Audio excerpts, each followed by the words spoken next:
வணக்கம். தமிழ் சினிமா பல உச்ச நட்சத்திரங்களை சந்தித்திருக்கிறது. அந்த உச்ச நட்சத்திரங்களில் தவிர்க்க முடியாத நபர் என்று பார்க்கும் போனா நம்ம மோகன் சார் சொல்லலாம். பொதுவா வெற்றியில தவிர்க்க முடியாத இடத்துக்கு வருவதுதான் வெற்றின்னு சொல்லுவாங்க. அது மாதிரி தமிழ் சினிமாவில் தவிர்க்க முடியாத நபர்ன்னு பார்த்தா அது மோகன் சாருக்கு நிச்சயமாக ஒரு இடம் உண்டு. எண்ணற்ற வெள்ளி விழா படங்கள், 100 நாள் படங்கள், 500 நாட்கள் படங்கள், 375 நாள் படங்கள், இது மாதிரி பல விஷயங்கள் அவருடைய கேரியர் கிராஃப்ல இருக்கு. அதாவது பொதுவா ஒரு விஷயம் பெரியவங்க சொல்லுவாங்க, மெழுகுவர்த்தியின் தியாகத்தை விட தீக்குச்சியின் தியாகம் எந்த விதத்திலும் குறைந்தது அல்ல அப்படின்ற மாதிரி ஒரு விஷயம் சொல்லுவாங்க. அது போல் நம்மளுக்கு பல்வேறு பரிணாமங்களில் அவர் பயணித்திருக்கார். கதாநாயகனாக, வில்லனாக, எதிர்நாயகனாக, குணச்சித்திர பாடத்தில் காதலியை ஏமாற்றுபவராக, சொந்த மனைவியை கொல்ல துடிக்கும் 100வது நாள் படத்துல ஒரு கொடூரமான கணவனாக பல்வேறு பாத்திரங்களில் நடித்திருந்தாலும் பெண்கள் மத்தியிலும் அனைவரின் மத்தியிலும் இவர் நம்ம மோகன் சார் என்று இன்றும் அன்பால் அழைக்கப்பட்டு கொண்டிருக்கிறார். இந்த படத்துல ஹரா படத்துல அவரோட கேரக்டர் பாத்தீங்கன்னா ஒரு விஷயம் சொல்லலாம். நான் நல்லவன் சொல்ல மாட்டேன், நான் மிகவும் நல்லவன், மற்றவர்களும் அது போல் இருக்கும் வரை, என் சுண்டு விரலை மிதிக்கும் வரை நான் யாருடைய கழுத்தையும் பிடிக்க மாட்டேன் இப்படின்ற ஒரு விஷயத்தை சாராம்சமாக கொண்டு தனக்கும் தன் குடும்பத்திற்கும் மனைவிக்கும் மகளுக்கும் ஒரு பிரச்சனை வந்ததுன்னா எந்த அளவுக்கு வெகுண்டு எழுதான்றதுதான் இந்த ஹராவோட சாராம்சம். அதனாலதான் இந்த ஹராவோட ப்ரொமோஷன்ல பாத்தீங்கன்னா மோகன் மோகன்னு சொல்லி துப்பாக்கி ஏந்தி வருகிறார். வணக்கம் மோகன் சார். வணக்கம். ஒரு சிறிய இடைவெளிக்கு பிறகு மீண்டும் அதிரடியாக மோகன்னா வரீங்க. அப்படி இருக்கும்போது ஹராவை நீங்க தேர்ந்தெடுக்க என்ன காரணம்? இண்டஸ்ட்ரியில இருக்கிற நண்பர்களுக்கு எல்லாருக்கும் தெரியும், மீடியா பீப்புள் ஃப்ரெண்ட்ஸ்க்கும் தெரியும். நிறைய கதைகள் வரும், கேட்பேன். ஆனால் ப்ராஜெக்டில் ஒரு எக்ஸைட்டிங்காகவோ ரொம்ப இம்ப்ரெசிவாக இது பண்ணால் எனக்கு ரொம்ப நல்லா இருக்குங்கிற மாதிரி ப்ராஜெக்ட்கள் வரல. அந்த டைமில் பிஆர்ஓ நிக்கில் முருகன் அவர்கள் ஒரு நாள் ஃபோன் பண்ணி, இந்த மாதிரி விஜய் ஸ்ரீ அவர் இப்படி ஒரு டைரக்டர், நீங்கள் கதை கேளுங்க, உங்களை வச்சு படம் பண்ணணும்னு ஆசைப்படுறாரு, கதை கேட்டு முடிவு பண்ணுங்கன்னாரு. ஓகேன்னு கதை கேட்டேன். அதில் சில விஷயங்கள் ரொம்ப நல்லா இருந்துச்சு. அப்போ அவர்கிட்ட அது பேசும்போது இதெல்லாம் நல்லா இருக்கே, இதையே கொஞ்சம் அப்படி பண்ணால் நல்லா இருக்குமேனா, luckily director was very very encouraging. எப்படி சொல்கிறீங்க, என்ன மாதிரி கேட்குறீங்க, இல்லை என்ன எதிர்பார்க்குறீங்கன்னு கேட்க ஆரம்பித்தார். ரொம்ப பிரமாதமான டிஸ்கஷன் போகும்போது ஐ குட் சி அவர்கிட்ட இருக்கிற அந்த டேலண்ட் என்னால் ஐடென்டிஃபை பண்ண முடிஞ்சுது. அப்படியே பேச பேச சில நாட்களாக 7th டிராஃப்ட் பர்ஃபெக்டாக வந்தது. அதனால தான் அது பார்க்கும்போது கேட்கும்போது ரொம்ப நம்பிக்கையோட இந்த ப்ராஜெக்டில் நடித்தேன், நல்லாயிருக்கும், கூட்டணியாக எல்லாரும் ஜெயிக்க முடியும்னு ஒரு நம்பிக்கை வந்துச்சு. அதனால தான் சார், இப்போ பல சாதனைகள் புரிந்த சச்சின் டெண்டுல்கர் திரும்பி களம் இறங்கும் போதும், பல சாதனை புரிந்த மைக்கேல் ஜாக்சன் திருப்பி ஸ்டேஜ் இறங்கும்போது முதல் முறை அப்படின்ற ஒரு வயிற்றுல ஒரு சின்ன பட்டாம்பூச்சி பறந்ததா சொல்லியிருக்காங்க. அது மாதிரி ஹராவில் ஃபர்ஸ்ட் டே ஷூட்ல நீங்க என்ன ஃபீல் பண்ணீங்க? ஃபஸ்ட்டு இல்லை, பூசணிக்காய் உடைக்கும் போதும் அதே தான் பட்டம் பூச்சி தான் எனக்கு. ஹராங்கிற படம் என்னோட பார்வையில் முதல் படமாக தான் நான் நினைக்கிறேன். ஏன்னா ஒவ்வொரு படமும் ஒவ்வொரு நாள் ஷூட்டிங்லேயும் எனக்கு பட்டம் பூச்சி தான். ஏன்னா இயக்குனர் சொல்கிறது தான் நாங்கள் அவருக்கு சாட்டிஸ்ஃபையாக பண்ணணுங்கிறது ஒன்று இருக்குது. அதை எப்படி நம்ம ஸ்டைலில் பண்ணணும், அவரை எப்படி கன்வின்ஸ் பண்ணணுங்கிறது இருக்குது. ஸோ மொத்தமாக மற்ற நடிகர்கள் டெக்னீஷியன்ஸ் சொல்லும்போது கூட்டணி ஜெயிக்கணுங்கிறத நான் ரொம்ப உறுதியாக இருக்கேங்கிறதுனால எவ்ரிடே பட்டாம்பூச்சி தான். ஸோ ஹராவோட இந்த கேரக்டர் இது வரைக்கும் நீங்கள் பண்ண படங்களோட இந்த கேரக்டர் எந்த அளவுக்கு உங்களுக்கு டிஃப்ரெண்ட்டு? நான் முதலே சொன்ன மாதிரி ரொம்ப வித்தியாசமாக தான் இருக்குது. சொல்லும் போது பழசு மாதிரி தான் இருக்கும், ஆனால் வித்தியாசமான ஆட்டிடியூட் உள்ள கேரக்டராக இருக்குது. ஒரு மிடில் கிளாஸ் மேன் தான், பட் இருந்தாலும் அவர் திரைக்கதை அமைச்சிருக்கிற விதமும் அதில் என்கிட்ட அவர் நடிப்பு வாங்கியிருக்கிற விதமும் வித்தியாசமாக இருக்குது. அது இப்போ நீங்கள் டீசர் ட்ரைலர்லேயே நீங்கள் பார்த்துருப்பீங்கன்னு நான் நினைக்கிறேன். ஸோ இந்த சிறு இடைவெளிக்கு பிறகு வர நீங்க எந்த அளவுக்கு சினிமாவை மிஸ் பண்ணியிருக்கீங்க, சினிமா உங்களை மிஸ் பண்ணியிருக்குன்னு நீங்கள் நினைக்கிறீங்களா? யாரையும் மிஸ் பண்ணதா இல்லவே இல்லை, எல்லாமே காலத்தின் கட்டாயம் நான் நம்புகிறவன். சினிமா எப்போ வரும் எப்போ போவோங்கிறத விட பண்ணும்போது ஒழுங்கான படம், ஓரளவுக்கு நல்ல படமாக பண்ணணுங்கிறது தான் என்னோட ஆசையை தவிர வேறு ஒன்றுமே இல்லை. ஸோ இந்த காலகட்டத்தில் சினிமாவை நீங்கள் ரெகுலராக ஃபாலோ பண்ணிட்டு இருக்கீங்க. சென்னை இன்டர்நேஷ்னல் ஃபெஸ்டிவல், பல வேர்ல்டு ஃபெஸ்டிவல்ஸ்லேருந்து தொடர்ந்து எல்லா இடத்துலயும் உங்களை பார்த்துட்டு இருக்கோம். உங்க பார்வையில சினிமா வந்து எந்த அளவுக்கு எவல்யூஷனா முன்னேறி இருக்கு, டெக்னிக்கலி எந்த அளவுக்கு அட்வான்ஸ் ஆயிருக்குன்னு நினைக்கிறீங்க? இன்னைக்கு பாக்ஸ் ஆஃபீஸ் ஹிட்ஸ்ன்றது 100 நாள் சில்வர் ஜூப்ளி தவிர்த்து 3வது நாளே சக்சஸ்ன்ற மாதிரி ஒரு விஷயங்கள் டிரான்சிஷன் ஆயிருக்கு. இதை நீங்க எப்படி பாக்குறீங்க? இது எவல்யூஷன் தானே, நல்ல விஷயமா தான் இருக்குது. டிஜிட்டல் மீடியா வந்திருக்கு, சோஷியல் மீடியா வந்ததுக்கப்புறம் சினிமா செய்கிறதாகதோ திங்கிங் ஆகட்டும், ஆடியன்ஸ் டேஸ்ட் ஆகுது, எல்லாமே மாறி இருக்கு. டிஜிட்டல் வந்ததுக்கப்புறம் ஓடிடி பிளாட்ஃபார்ம் வந்ததுக்கப்புறம் ஸோ இந்த 3 நாளோ 2 நாளோ ப்ரொடியூசர் சக்ஸஸ்னால் அது நம்ப வேண்டியது தானே. ஏன்னா பணம் போட்டவரும் நல்லா இருக்குது, நான் ஹாப்பியாக இருக்கேன்னா அது நம்ம ஒத்துக்க வேண்டியது. அந்தந்த ஃபார்மேட்டுக்கு அடாப்ட் ஆகணும். சரி, டிஜிட்டல் ஃபார்மேட்டுங்கிறது ரொம்ப நல்ல விஷயமா இருக்குது. அதை அந்த டிஜிட்டல் அப்டேட் பண்ணி அதை எப்படி நுணுக்கமாக யூஸ் பண்ணி நல்லா பண்ணுறவன் தான் உண்மையான ஒரு சிறப்பான இயக்குனராக நான் நம்புகிறேன். அதனால எனக்கு ரொம்ப பிடிச்ச விஷயமா இருக்கு. சார், உங்களோட கேரியர்ல பார்த்தீங்கன்னா ஒரு வாரத்துக்கு 2 படங்கள் ரிலீஸ் ஆயிருக்கு, 2 மாசத்துல 5 படம் ரிலீஸ் ஆயிருக்கு. உதாரணத்துக்கு அக்டோபர் 22 வந்து ஓ மானே மானே படமும், அக்டோபர் 23 வந்து ஓசைன்னு ஒரு படம் பேக் டு பேக் ரிலீஸ் ஆச்சு. அப்புறம் ஒரே நாள்ல 3 படம், உதயகீதம், பிள்ளை நிலா, தெய்வ பிறவி. இதை நீங்க எப்படி பாத்தீங்க? முதல்ல இறைவனுக்கு நன்றி சொல்லணும், என்னோட ரசிகர்களுக்கு நன்றி. இதுக்கு மேலே என்னோட தயாரிப்பாளரும் இயக்குனரும் அவங்கவுங்க படத்து மேலே வச்சிருந்த நம்பிக்கை தான் இதை காட்டுது.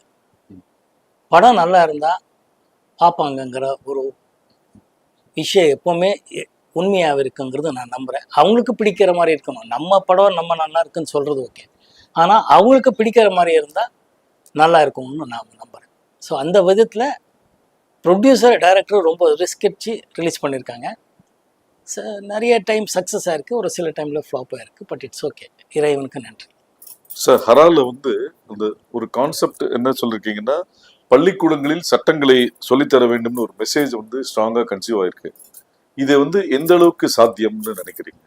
இதுதான் ரொம்ப நல்ல விஷயம். அதான் சொன்னேன் நான். இப்போ களம் ஒரு அப்பா பொண்ணு கதையா இருந்தாலும் டைரக்டர் சொல்லியிருக்கிற விதம் சொல்றதுல இது ஒரு முக்கியமான பாயிண்ட் தான். சட்டம் தெரிஞ்சவனுக்கு பார்த்தீங்கன்னா அவனுக்கு லா தெரியாம அவன் பயந்துக்கவே மாட்டான்பாங்க. நமக்கு எதுவுமே தெரியாம இருக்கிறதுனால எல்லாத்துக்கும் பயப்பட்டுட்டு இருக்கோம். ஸ்கூல்லையே இது இன்ட்ரடியூஸ் பண்ணா எல்லோரும் சட்டம் தெரிஞ்சுக்கிட்டா குற்றங்கள் குறையுங்கிறது நான் நம்புறேன். ஏன்னா அவனுக்கு எது பண்ணணும், எது பண்ணக்கூடாது, எது சரியா பண்ணணும், எது தப்பா பண்ணக்கூடாதுன்னு தெரிஞ்சுப்பான். அதனால அது சட்டம் வந்து ஸ்கூல்லையே இன்ட்ரடியூஸ் பண்ணா ரொம்ப நல்லதுங்கிறது இயக்குனர் சொல்லியிருக்கிறாரு. அதை நம்புறேன், நானும் அது கரெக்டா என்று ஒத்துக்கிறேன். So working experience with director Vijayasri, இந்த படத்தோட எதிர்பார்ப்பு ஃபர்ஸ்ட் டீசர்லே அதிகமாச்சு. அதுல உங்களுக்கு டைலாகே கிடையாது, விஷுவலா தான் காமிச்சாங்க. இப்போ இந்த படம் முடிஞ்சிடுச்சு. ஸோ இந்த டிராவல் நீங்க எப்படி பாக்குறீங்க? ரொம்ப நல்லா தான் பார்க்குறேன். I am so proud. நம்ம இந்த படம், இந்த களம் நான் தேர்ந்தெடுத்திருக்கேங்கிறது எனக்கு ரொம்ப பெருமையாக இருக்கு. இது எப்படியே டிஜிட்டல் விஷயங்கிறத கரெக்டாக அவர் யூஸ் பண்ணுறாருங்கிறதா. பாலு மகேந்திரா சார் எப்பவுமே சொல்வார் ஒரு டைமில், நாடகங்களுக்கும் சினிமாவுக்கு இருக்கிற வித்தியாசம் என்னன்னா, நாடகம் வெறும் டைலாக் ஓரியன்டாக இருந்து பகிர்ந்து அதுவும் பெரிய லெவலில் ஹிட் ஆயிருக்கு. அதுக்கப்புறம் ஃபிலிம்ஸ் வரும்போது விஷுவலி எப்படி சொல்கிறீங்க நீங்கங்கிறது தான் ரொம்ப முக்கியம். எத்தனையோ விஷயங்கள் டைலாகோடவும் கன்வின்ஸ் பண்ணலாம், வித்தவுட் டைலாகும் கன்வின்ஸ் பண்ணலாங்கிறது நிறைய படங்கள் உதாரணத்துக்கு சொல்லலாம். அந்த மாதிரி இயக்குனர் விஜயஸ்ரீ அவர்கள் இந்த படத்தை எப்படி விஷுவலாக கொடுக்க முடியுங்கிறது கொடுத்துருக்கிறார். அதுதான் எனக்கு ரொம்ப பிடிச்ச விஷயமா இருக்கு. அவர்கிட்ட பலமே அதுதான். சார், இன்னைக்கு வந்து ஓடிடி பிளாட்ஃபார்ம்ஸ் வந்து சினிமாவுக்கும் ரசிகர்களுக்கும் ஒரு முக்கிய பங்கு வகிக்கு. இந்த ஓடிடி வந்து இன்னும் ஏர்லியரா வந்திருக்கலாம்னு நீங்க நினைக்கிறீங்களா, இல்ல தியேட்டர் எக்ஸ்பீரியன்ஸ் தான் பெஸ்ட்னு நினைக்கிறீங்க? எனிடே தியேட்டர் எக்ஸ்பீரியன்ஸ் தான் பெஸ்ட், அதில் டவுட் இல்லை. பட் ஓடிடிக்கு இப்போ ஆஃப்டர் கொரோனா வந்து எல்லாரும் அடாப்ட் ஆகிட்டு இருக்காங்கிறது கரெக்ட். ஒரே ஒரு விஷயம், ஃபிலிம் மேக்கர்ஸ் கிட்ட ஓடிடி பிளாட்ஃபார்முக்குன்னு படம் பண்ணுறதுல எனக்கு அவ்வளோ உடன்பாடு இல்லை. ஏன்னா அதுக்கு சரியாக இப்போ ஓடிடி பிளாட்ஃபார்ம்லேயே தியேட்டர் ரிலீஸ் பண்ணுங்க, அதுக்கப்புறம் தான் ஓடிடின்றாங்க. அதான் முக்கியமாக இருக்குது. படம் வந்து தியேட்டருக்காக எடுக்கணும், அது ஓடிடியில் ரிலீஸ் பண்ணலாம், அவ்வளோதான். Otherwise theatre experience is the best experience in the world. நான் எப்போவுமே அதுதான் சொல்லுவேன். இப்போ நீங்க 80s பாப்புலரான ஹீரோ, இப்போ இந்த 80s artist screen space share பண்ணணும்னா நீங்க யார் கூட பண்ணணும்னு நினைக்கிறீங்க? என்னோட தயாரிப்பாளரும் இயக்குனரும் யார் சொன்னாலும் நான் ஷேர் பண்ணிக்கிறேன். ஏன்னா எல்லாரும் என்னோட சக நடிகர் நடிகர். ஸோ தொடர்ந்து எந்த மாதிரி கேரக்டர்ஸ் இருந்தா பண்ணலான்னு நீங்க நினைக்கிறீங்க, உங்க மைண்ட்ல இருக்கு? உங்களை அப்ரோச் பண்ணணும்னு நினைக்கிற டைரக்டர்ஸ்க்கு வந்து அது ஹெல்ப்ஃபுல்லா இன்ஸ்பயர் பண்ணணும், அவ்வளவுதான். என்ன இன்ஸ்பயர் பண்ணணும், இன்ஸ்பயர் பண்ணா நான் ஒத்துக்கிறேன். இப்போ அப்பார்ட் ஃப்ரம் இண்டஸ்ட்ரி, ஆடியன்ஸோட மைண்ட் செட் இப்போ சேஞ்ச் ஆயிடுச்சு. சோஷியல் மீடியா வந்து ஒரு ஷார்ட் பீரியட்ல வந்து ஒரு இம்பாக்ட் இருக்குன்னு சொல்றாங்க. ஆனா அதே சில ப்ரொடியூசர்ஸ் என்ன சொல்றாங்க, நம்பர் ஆஃப் வியூஸோ நம்பர் ஆஃப் ஹிட்ஸோன்றது வந்து அது டிக்கெட்டா கன்வர்ஷன் ஆகல. சோஷியல் மீடியாவோட இம்பாக்ட் பெருசா இருக்கு, ஆனா அது வந்து டிக்கெட்டா கன்வர்ஷன் ஆகலன்றதும் ஒரு சாரார் சொல்றாங்க. ஸோ இந்த சோஷியல் மீடியாவோட வளர்ச்சியை நீங்க எப்படி பாக்குறீங்க? காலத்தின் கட்டாயம் ஆ, எல்லாமே நம்ம அனுசரித்து அப்டேட் ஆகித்தான் போகணும், அவ்வளோதான். ம். இது டிக்கெட்டாக கன்வெர்ட் ஆயிருக்கு இல்லையாங்கிறத பற்றி எனக்கு அவ்வளோ டீட்டெயிலாக தெரியாது. ம். பட் பொதுவாக ஆடியன்ஸு படத்தோட ட்ரைலர் பார்த்து தான் முடிவு பண்ணுவாங்கங்கிறது எனக்கு ஒரு நம்பிக்கை இருக்குது. அது ட்ரைலர் அவங்களுக்கு ட்ரைலர் வந்த அன்றைக்கே அவங்க பொதுவாக டிசைட் பண்ணுவாங்கன்னு நினைக்கிறேன். இந்த படம் நல்லா இருக்கும், நல்லா இல்லை, போய் பார்க்கலாம், இல்லை ரெண்டாவது நாள் பார்க்கலாம், இல்லை ரிப்போர்ட் கேட்டு பார்க்கலாங்கிறது ஃபீல் பண்ணுவாங்கன்னு நான் நினைக்கிறேன். சார், இன்னைக்கு வந்து பொதுவா வந்து திரைப்படங்கள்ல வந்து பேக்ட்ராப்ல வந்து பழைய படங்களோட போஸ்டர்ஸ் காமிப்பாங்க அந்த சீனுக்கு ஏத்த மாதிரி. ஆனா இன்னைக்கு தியேட்டர்ல பழைய படத்தோட பேனர்ஸ் தான் நிறைய இருக்கு. ஸோ இந்த ரீரிலீஸ்ன்றது ஒரு ட்ரெண்ட் ஆயிடுச்சு. இதை நீங்க எப்படி பாக்குறீங்க? அது நிறைய படம் சக்சஸும் ஆயிருக்கு. வரவேற்கணும்ல, கமர்ஷியல் தானே சினிமா. சக்ஸஸ் பணம் சம்பாதிக்கணுங்கிறது தானே உண்மையான விஷயம். மக்களை என்டர்டெயின் பண்ணி பணம் சம்பாதிக்கிறதா இருந்தால் அது ரொம்ப நல்லா வரவேற்க விஷயம் தான். அதில் வந்து இந்த ட்ரெண்டு. ஸோ இப்போ நீங்க தியேட்டர்ல போய் பார்க்கணும்னு நினைக்கிற 3 படங்கள், உங்க படங்களோ இல்ல மற்ற படங்களோ? ஆயிரத்தில் ஒருவன் நிச்சயமா பார்க்கணும்னு சொன்னேன், வாத்தியார் படம், அதில் எந்த டவுட்டே இல்லை. அதுக்கப்புறம் பாஷா பார்க்கணும்னு ஆசைப்படுவேன், நாயகன் படம் பார்க்கணும்னு ஆசைப்படுவேன், தியேட்டரில் போய் பார்க்கணும். சார், இன்னைக்கு இருக்கிற சிச்சுவேஷன்ல ஒரு 2 படம் இல்ல 3 படம் ஜெயிச்சா அடுத்த இலக்கு சிஎம் தான் அப்படின்ற ஒரு மைண்ட் செட்டு பொதுவாகவே இருக்கு. அப்படி இருக்கும்போது பல வெள்ளி விழா படங்கள், பல 100 நாள் கொடுத்த மோகனியா சைலண்டா இருக்காரு. நீங்கள் தப்பான ஆள்கிட்ட இந்த கேள்வி கேட்குறீங்கிறது மட்டும் உறுதியாக நான் சொல்ல முடியும். ஒரு ஹீரோவா நீங்க கற்றது என்ன, பெற்றது என்ன? எப்பவுமே மனிதனாக இருக்கணுங்கிறது ஆசைப்பட்டா தான் எல்லாமே நிரந்தரம் நான் நினைக்கிறேன். பெற்றது மக்களோட ஆதரவும் அன்பும் இறைவனோட ஆசீர்வாதமும் எல்லாமே பெற்றிருக்கேன். இன்னைக்கு இருக்கிற ஹீரோஸ் வந்து நெகட்டிவ் ஷேட் பண்ணா ஆடியன்ஸ் ரொம்ப ரசிக்கிறாங்கன்ற மாதிரி ஒரு பரவலான ஒரு விஷயங்கள் இருக்கு. அது போல உங்களுக்கு அந்த எண்ணம் இருக்கா? நான் அந்த டைம்லேயே நெகட்டிவ் ஷேட்ஸ் படம் பண்ணியிருக்கேனே. அதனால கதைக்கு என்ன தேவையோ, இயக்குனர் என்ன ஃபீல் பண்ணுறாங்களோ அதில் இருக்கிறதா என்னோட எப்பவுமே உடன்பாடு. கூட்டணியாக ஜெயிக்கணுங்கிறது தான் என்னோட உடன்பாடு. ஸோ இன்ட்ரெஸ்டிங்காக சொல்லணும், ஆடியன்ஸை என்கேஜ் பண்ணணும், அவங்க எமோஷ்னலாக கனெக்ட் பண்ணணும். அது பண்ணால் படங்கள் ஜெயிக்குங்கிறது நான் நம்புகிறேன். எந்த மாதிரியான விஷயத்த மறக்கணும்னு நினைக்கிறீங்க? எல்லாமே மறக்கணும். மனுஷனுக்கு பெஸ்ட் கிஃப்ட் என்ன மறக்கிறது தானே. எல்லாமே தலையில் இருந்தால் நிம்மதியாக இருக்க முடியுமா? தூக்கம்ங்கிறத இறைவன் அதுதானே கொடுத்துருக்கான் நமக்கு. அந்த எதுவுமே நிரந்தரம் இல்லையே. ஸோ அந்தந்த நேரத்துக்கு அதை என்ஜாய் பண்ணணும், அதை எக்ஸ்பீரியன்ஸ் பண்ணிட்டு போயிட்டு இருக்கணும். எவ்ரி திங் இஸ் அன் எக்ஸ்பீரியன்ஸுங்கிறது தான் நான் நினைக்கிறேன். So every thing is. Sir, 80s காலகட்டத்தில் ரஜினி சார், கமல் சாருக்கு செம்ம டஃப் கொடுத்தீங்க. அவங்களுக்கு நீங்க போட்டியா அப்படின்னு ஒரு நியூஸ் பரவலாக வந்த போது அதை நீங்க எப்படி எடுத்துக்கிட்டீங்க? நீங்களே சொல்லிட்டீங்களே, அது ஒரு நியூஸ். நம்ம யாருக்கு எப்பவுமே போட்டியே கிடையாது. நான் இண்டஸ்ட்ரிக்கு வரும்போது ரஜினி சார் மிகப்பெரிய சூப்பர் ஸ்டார், கமல் சார் அப்போவே உலக நாயகன். நான் அவரோட படங்களில் காலேஜ் தான் நாங்கள் எல்லாம் பெங்களூரில் போய் பார்த்துருக்கோம். 3 முடிச்சு ஆகட்டும், சொம்ம கிருதி சொல்ல கிருதின்னு ஒரு நம்ம கமல் சார் டியூல் ரோல் பண்ணியிருப்பார். அது தமிழில் கூட அப்புறமா டப்பா இங்கே இருநிலவர்கள் வந்துச்சு. முள்ளு மலரும் ஆகட்டும், நிறைய படங்கள் காலேஜ்லேயே அவர் படங்கள் பார்த்து வளர்ந்தவங்க நாங்கள். வந்து சினிமா நடிகனாக ஆசீர்வாதம் இருக்குது, மக்கள் ஆதரவு கிடைச்சிது, நல்ல படங்கள் பண்ணுறதுக்கு வாய்ப்பு கிடைச்சிது, வெற்றி அடைஞ்சது. தவிர நம்ம யாருக்கும் யாருமே போட்டியே கிடையாதுங்க. அவங்கவுங்க ஸ்பேஸ் இருக்கும், அதுலேயே அவங்கவுங்க எவ்வளோ சாதனை பண்ண முடியுமாங்கிறது மட்டும். தவிர ரஜினி சார், கமல் சார், என்றைக்குமே ரஜினி சார், கமல் சார் தான். நம்ம யாருக்கும் அப்போ இல்லை, எப்பவுமே யாரும் போட்டி இல்லை. சார், கோகிலா மோகன், ஹரா மோகன், இந்த டிரான்சிஷன் எப்படி பார்க்குறீங்க? அது ஒரு எக்ஸ்ட்ராடினரி அனுபவம் தான் ரெண்டுமே. ஏன்னா கோகிலா மோகனுங்கிற படம் வந்து கோகிலா வந்து பாலு மகேந்திரா சார் என்னை அறிமுகப்படுத்தினாருங்க. லெஜெண்டரி கமல் சாரும், கிரேட் ஷோபா மேடம், ரோஜாரமணி அவர்களோட நான் நடித்தேன். That was a fantastic experience. எல்லாமே புதுசாக இருக்கும். ஒன்று அப்போ எல்லாமே புதுசாக பார்க்குற ஒரு வயசு, எல்லாமே தெரிஞ்சுக்கணுங்கிற வயசு எல்லாமே இருந்துச்சு. இப்போ ஹரால வந்து தெரிஞ்சுக்கினதை எப்படி கரெக்ட் பண்ணலாங்கிறது டைரக்டர் சொல்லும் போதே என்னன்னு தெரிஞ்சுக்கிட்டோம்னு ஆசை. மற்றவங்க எப்படி எப்படி எல்லாமே இருக்கு. அப்போ என்னன்னா என்ன சொல்றாங்க, என்ன கேட்கணும், இப்படி பண்ண அப்படின்றது இருக்கும். அதுதான் எக்ஸ்பீரியன்ஸு. ரெண்டுமே எக்ஸ்ட்ராடனரி எக்ஸ்பீரியன்ஸ். பாலு மகேந்திரா சாருக்கு எப்பவுமே நன்றி. கமல் சாருக்கும், அந்த கூட்டணி சோபா மேடம், அப்புறமா நம்ம ரோஜா அவங்களுக்கும், அந்த தயாரிப்பாளர் ஃபெர்னாண்டோ அவர்களுக்கும், இந்த மோக்ஷம் தியேட்டர்னு இங்கே முதல்ல இருந்துச்சு கீழ்பாக்கில், அதோட ஓனர் தான் கோகிலாவோட ப்ரொடியூசர்ஸ். ஸோ இவங்க எல்லாருக்குமே நன்றி கடன் பட்டிருக்கேங்கிறது தான் உண்மையான விஷயம். கோகிலால செலக்ட் ஆன அந்த மூமெண்ட் எப்படி பார்த்தீங்க? பாலுமேந்திரா ஓகே சொன்னது, அதுல நடுவில் வந்து ஃப்ரேம் வைக்கும்போது நீங்களும் கமல் சார் ஒரே மாதிரி இருக்கீங்கன்றதுனால கமல் சாருக்கு கண்ணாடி போட்டதாகவும் உங்களுக்கு தாடி வச்சதாகவும் ஒரு செய்தி இருக்கு. அந்த மூமெண்ட் எப்படி பார்க்குறீங்க? ரொம்ப இன்வெஸ்ட் பண்ணியிருக்கீங்கன்னு தெரியுது. பட் இருந்தாலும் இந்த உண்மை ரொம்ப எக்ஸைட்டிங் மூமெண்ட். அது நம்ம வந்து நடிக்கணும்னு ஆசைப்பட்டு நான் இண்டஸ்ட்ரிக்கு வரல.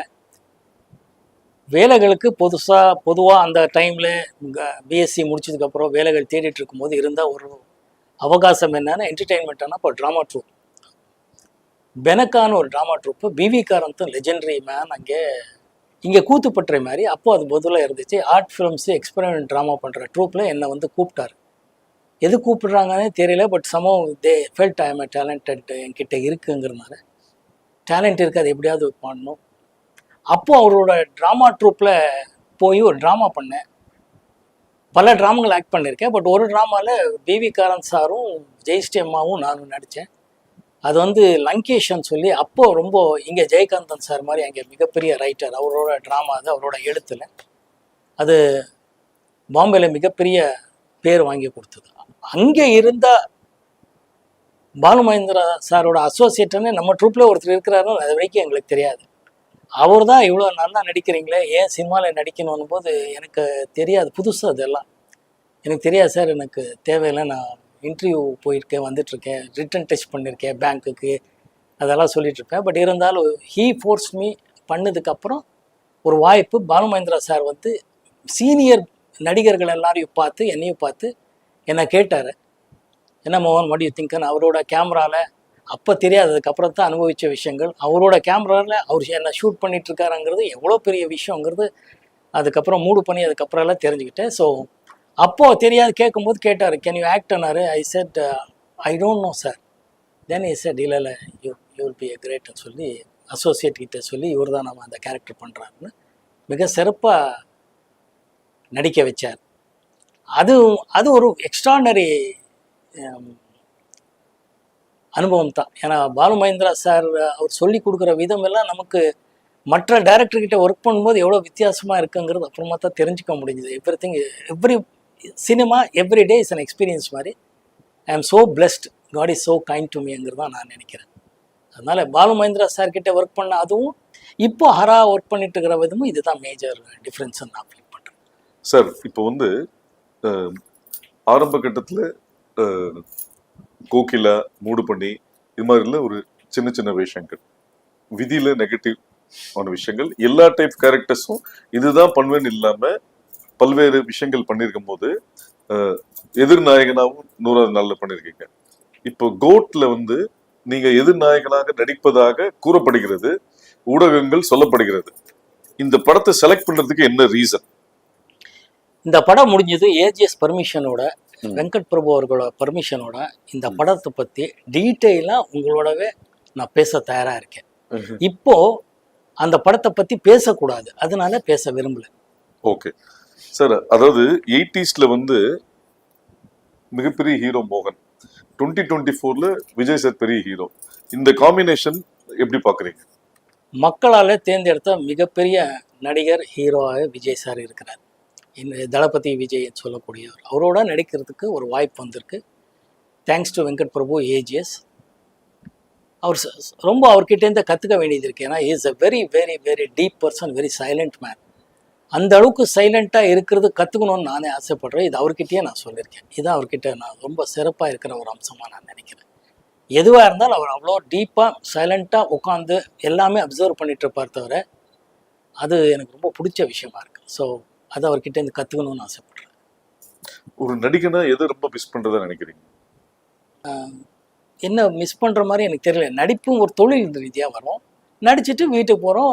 கார் ஏறினதும் ஃபேமிலி மேன் இல்லை ஃப்ரெண்டாக ஒரு எல்லாத்துக்கும் பேசுவோம் தவிர பெருசாக ஃபீலிங்குங்கிறது அது நல்ல படம் கொடுக்கும்போதோ தோல்வி படம் கொடுக்கும்போது அந்த டைமில் தான் ஒரு எக்ஸ்பீரியன்ஸாக வரும். அதுக்கு தேங்க் காட் சொல்லி அதுக்கு அடுத்த கட்டத்துக்கு போகிறது தான் நமக்கு கரெக்டாக இருக்கும். சார், நடிகனா சில இடத்துல நம்ம தவறி இருக்கலாம், ஆனா மனுஷனா நான் ஜெயிச்சிட்டேன்னு சொல்றதா இருந்தா நீங்க எதை சொல்லுவீங்க? மனுஷனா ஜெயிச்சிட்டு முயற்சி பண்ணிட்டு இருக்கேன், மனுஷனா வாழணும்னு ஆசைப்பட்டுட்டு இருக்கேன், அவ்வளோதான் நான் சொல்ல முடியும் தவிர ஜெயிச்சிட்டேங்கிறது இல்லை. மனுஷனா வாழணும்னு ஆசைப்படுறேன், அதுதான் உண்மையான விஷயம். சார், இந்த காலகட்டத்துல படம் நல்லா இருக்கா இல்லையான்றதை விட எந்த ஹீரோ ஆக்ட் பண்ணியிருக்காங்கன்ற பார்க்கறதா ஒரு விஷயங்கள், ஸ்டார் வேல்யூன்ற ஒரு விஷயங்கள் இப்ப ரொம்ப ஜாஸ்தி ஆகிட்டு இருக்கு. ஸோ அது ஒரு ஸ்டாரா நீங்க இதை எப்படி பாக்குறீங்க? இல்லை, இது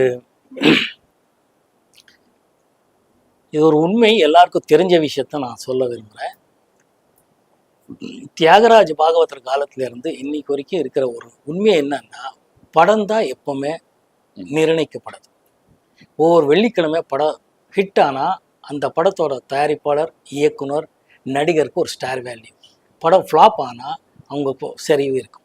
ஸோ படம் எப்போவுமே டிசைட் ஃபேக்டருங்கன்னு நான் நினைக்கிறேன். ஒரு படம் நல்ல படமாக எடுக்கிறதுக்கு முயற்சி பண்ணணுங்கிறது மட்டும் தவிர ஸ்டார் வேல்யூ, படம் ஓடினா ஸ்டார் வேல்யூ, படம் ஓடலைன்னா ஸ்டார் வேல்யூ இல்லை. அதனால படம் எப்படி, கதை எப்படி, இயக்குனர் எப்படிங்கிறது பார்த்து உள்ளே பூந்தால் நம்ம ஜெயிக்கிறதுக்கு வாய்ப்புகள் அதிகம்னு நான் நினைக்கிறேன். ஏன்னா every Friday it fluctuate. So flop success பற்றியே எனக்கு மார்க்கெட் வந்துச்சு, மார்க்கெட் இல்லைங்கிறது அப்பவும் அந்த எண்ணங்கள் பெருசாக இல்லை, இப்பவும் இல்லை. நல்ல கதை நல்லா இருந்தால் அந்த படம் ஹிட் ஆனால் நமக்கு ஒரு வேல்யூ, அந்த படம் ஹிட் ஆகலைன்னா எங்களுக்கு வேல்யூ இல்லை. இது எல்லா டைரக்டர்களுக்கும், எல்லா டிஸ்ட்ரிபியூட்டருக்கும், எல்லா எக்ஸிபியூட்டர்ஸுக்கும், எல்லா ப்ரொடியூசர்ஸ்க்கும் தெரிஞ்ச ஒரு உண்மை தான்.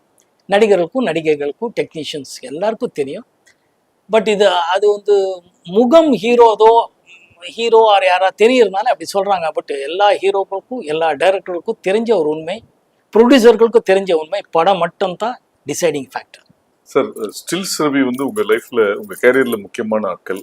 அவர் எடுத்த சில போட்டோஸ் காமிக்கிறேன், அதோட மெமரிஸ். என்னோட குட் ஃப்ரெண்ட் ஆல்சோ. சொல்லுங்க. அவர் சொன்னது உங்களோட ஃபர்ஸ்ட் க்ளோஸ் அப் அவர் எடுத்தேன்னு சொன்னாரு. ஆமாம், அடடா, இது கப்பர் பார்க்கில் எடுத்தார். நானும் சுவாசினி நெஞ்சத்தை கிழாத ஷார்ட்ஸு, அந்த டே ஷார்ட்ஸ் எல்லாம் முடிச்சு அந்த லைட் வரும்போது எடுத்த ஷார்ட்ஸ் இது. அந்த அர்லி மார்னிங் ஷார்ட்ஸ் முடிக்கும் பிறகு எல்லாம் ஓடிட்டே இருந்தோம்னு சொன்னல, யூனிட்டாக ஓடி அந்த பிட்ஸ் எல்லாம் முடியும் போது இந்த ஷார்ட் எடுத்தார். ரொம்ப beautiful shot. Thank you Ravi. Legendary director Sridhar sir.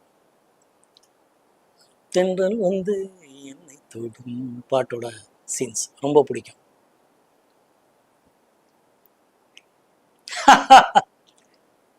Manivannan, நானும் Silk Smitha. She is a very sweet girl. எப்படி நடிக்கிறதுக்கு ஒரு ஏதோ போஸ்க்கு ஸ்டில் ரவி சொன்னதுனால அவர் நடிக்க நின்றுட்டார் அங்கே. மணி என்னோட ஃப்ரெண்ட், நண்பன், இப்போ இல்லை.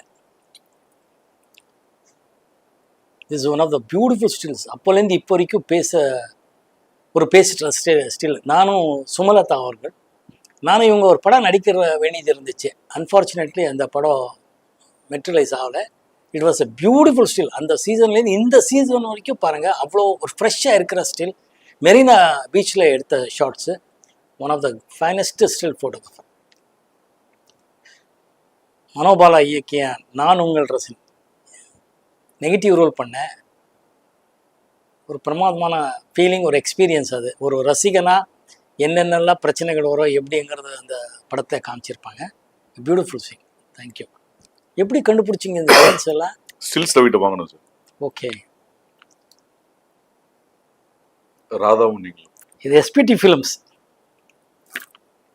காற்றுக்கு என்ன வேலி, சிவாஜி ராஜா சார் மியூசிக்கு, எஸ்பிடி சுப்பு அவர்கள் டைரக்ஷனில் எடுத்த படம். சூப்பர்.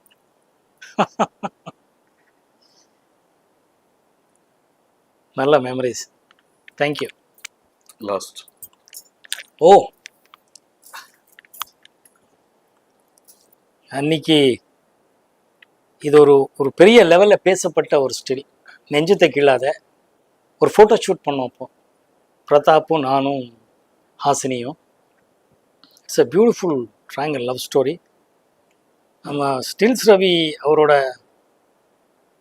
அந்த லைட்டிங் ஸ்கில் ஆகட்டும், ஃபோட்டோகிராஃபி, அவரோட ஐ இருக்க எக்ஸ்ட்ரானரிங்கிற இந்த ஸ்டில்லையும் தெரியும் பாருங்கள். அவ்வளோ ஃப்ரெஷ்ஷாக இருக்குது, இன்றைக்கி வரைக்கும் நல்லா இருக்குது. It bring back so much beautiful memories. Thank you. நான் நடித்த ஹரா திரைப்படம் ஜூன் 7ஆம் தேதி திரைக்கு வருது.